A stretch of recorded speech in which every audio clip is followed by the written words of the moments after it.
The new Samsung Z line is out and I couldn't be more excited, but when the flip and fold became a thing for the first time, there were a lot of questions about the quality, durability and usability of these designs. A few months ago I got the Flip 4, I thought about waiting for the Flip 5, but I wanted to try out the concept with the Flip 4 before committing to the more expensive 5, so I could see if I even liked the whole deal. If you're here, you probably want to know, is the Flip or the Fold worth the hassle?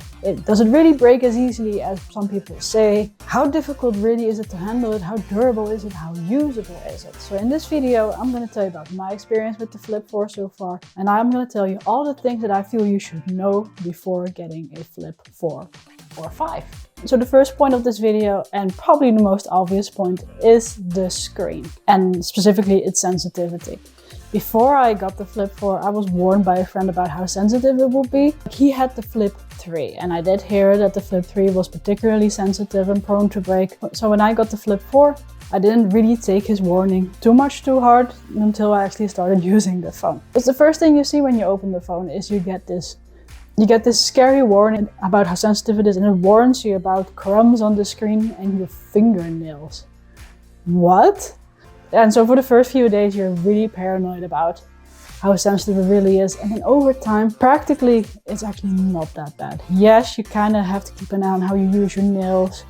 And I kind of learned to give my screen a quick scan before I close it to make sure there's nothing on there. It just took some time to consciously change my habits on how I deal with the phone. I'm more conscious about what I do with it. I make sure it's in my side. I make sure that I just don't toss it into my bag. It's always in the side pocket where I know there's nothing else in it, like crumbs of sand or loose coins that can potentially get on the screen and scratch it.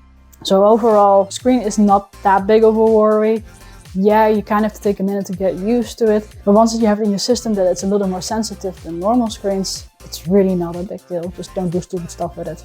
And point 2, you're not gonna have that fun quick close effect that you might expect from a flip phone, as the way we associate it with the old flip phones that went like that. Yeah, the hinge is a little on the stiff side, and I think that is on purpose. From what I understood was that the Flip 3 was a lot less stiff and you could kind of forcefully close it like that, but I think having a stiffer hinge kind of contributes to its durability because you're forced to close it a little slower. If you look closely at this phone, you kind of see that the hinge, it doesn't fold like this, it more folds like this, and because of that there's a bit of a gap between the two halves of the screen when it's folded.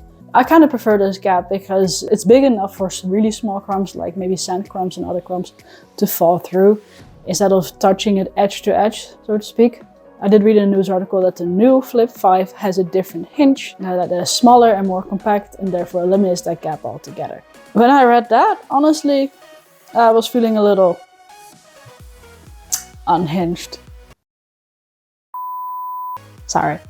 So while I wondered, well, the gap that the hinge caused contributing to the durability, I also think that maybe with the improved Gorilla Glass, the gap, if it was intentional, is no longer necessary. So overall, I think it will be considered an improvement. I don't know what it will do for the stiffness, but my point stands that don't expect it to be super flexible. For me, you kind of have to use two hands to really close and really open it. And what I've seen from the Flip 5, because I have seen it in real life, is kind of the same there. So keep that in mind. You are gonna always need two hands to close it and to open it. Point 3 is a bit of a pet peeve of mine, and it may not bother you as much as it bothered me, but the phone, because of its size, is top heavy. I like my desk to look really neat, and that means that everything needs to look like it belongs. So I like to put my phone either on a phone holder or on a charger, or have it sit up against this kickstand so it looks like it's intentional. Yeah. And because of its top heaviness, if I use a ring to try to watch a movie or a video, yeah. I think it's also the reason why the Flip 4 phone cases with rings don't have a rotating ring, but rather one that sits on a strap, so that doesn't happen. Or at the very least, I think it came up in quality control. And point 4 is you may not use the features that come with this type of phone as much as you might expect. I'm specifically talking about 2 features here. One is everything that comes with the cover screen. Second is the so-called flex stand. The cover screen is a form of quick access where you can scroll to the left for notifications and dismiss them, or take a look and scroll to the right to go through a couple of widgets. which is that you can enable in the settings and can decide on which order they should appear. The cover screen for me has a really nostalgic feeling because it kind of reminds me of what it used to feel like to scroll through an MP3 player. The flag stand I playfully call the laptop stand, because what happens if you put the phone on a 90 degrees angle, you get the little trackpad that you can use and a little mouse appears. It has a few quick buttons like for adjusting the volume, adjusting the light, getting to your notifications bar quicker. This stand is available for basically all apps. There are a few Samsung specific apps that have their own reaction to being put in a 90 degrees angle. The reason that I named these two features specifically is because they're actually designed to increase the usability of the phone. Because it's foldable and kind of stiff, and you have to open it to start using it, it takes a couple of extra steps to do something that you would do with a few swipes on any other normal phone. The flag stand and the cover screen are both kind of designed to reduce that again, so it takes the equal amount of steps to get your notifications or to do a few things like changing the music as it would on a normal phone. Especially flag stand makes it a lot easier to use the phone again because you have to be so careful with your nails. But it took a half minute for me to actually start consciously using the two features as designed. For the first few months of having this phone, I would just still open it before I went to my notifications, and I had to kind of remind myself, oh yeah, I can just go to the cover screen and check notifications there.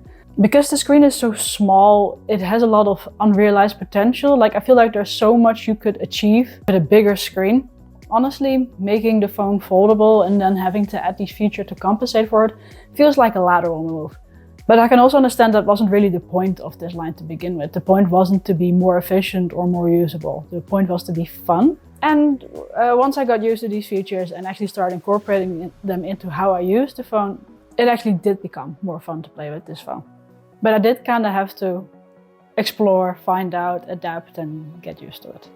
And point 5, last but not least, the features of the Flip 4 are kind of all over the place. So if you don't take a conscious minute to look for them and figure them out, they might just completely go over your head. The cover screen and the flag stand kind of present themselves their own. Obviously, the cover screen is there and you start playing with it, but there is so much more you can do with it. So do take my advice and take a minute to go into the settings all the way to the bottom and find the in-phone manual that specifically talks about these features. It's a really compact and really easy to use manual. None of us have read any manuals on smartphones since they first came out, but it literally takes a minute. It's so visual. You'll find all the benefits of having the phone, otherwise it may just feel like just a phone that can fold and nothing else. And that would be a waste of your money if you don't utilize it to its full potential. And my point is that they're kind of hidden. You do have to kind of dive in the phone and look for them. The cover screen and the flag stand naturally come to you. The rest really don't, in my experience. So overall, this phone is really fun to play with. It definitely draws some eyes when you have your phone out and you play with it and then you fold it. In terms of usability, the way it is designed is a bit of a lateral move. But the point wasn't to create something that was better, but to create something that was different. Samsung's point was to venture into unexplored territory, to find new design ideas, to make phones more exciting, especially in a world where all phones have started to look the same. So the Galaxy Z Flip and the Galaxy Z Fold aren't necessarily a revolution on their own, they're part of an evolution. So if everything I mentioned today doesn't bother you and you're still excited to start playing with that phone, then I definitely recommend it. It is such a gimmick, it is so fun. You're gonna love the personal touch and you're definitely gonna love the Flip 5 since it has all the unrealized potential of the Flip 4. If I ever get my hands on the Flip 5, I'll make a similar video like this, so if you want to stay tuned for that, please consider subscribing to the channel. And I would also really love a thumbs up on this video. Let me know that you enjoyed it, but also so that YouTube knows it was a good video. And for that, I really thank you, and I hope to see you in the next video. Bye! Live your life within the moment, and don't go wait until the moment.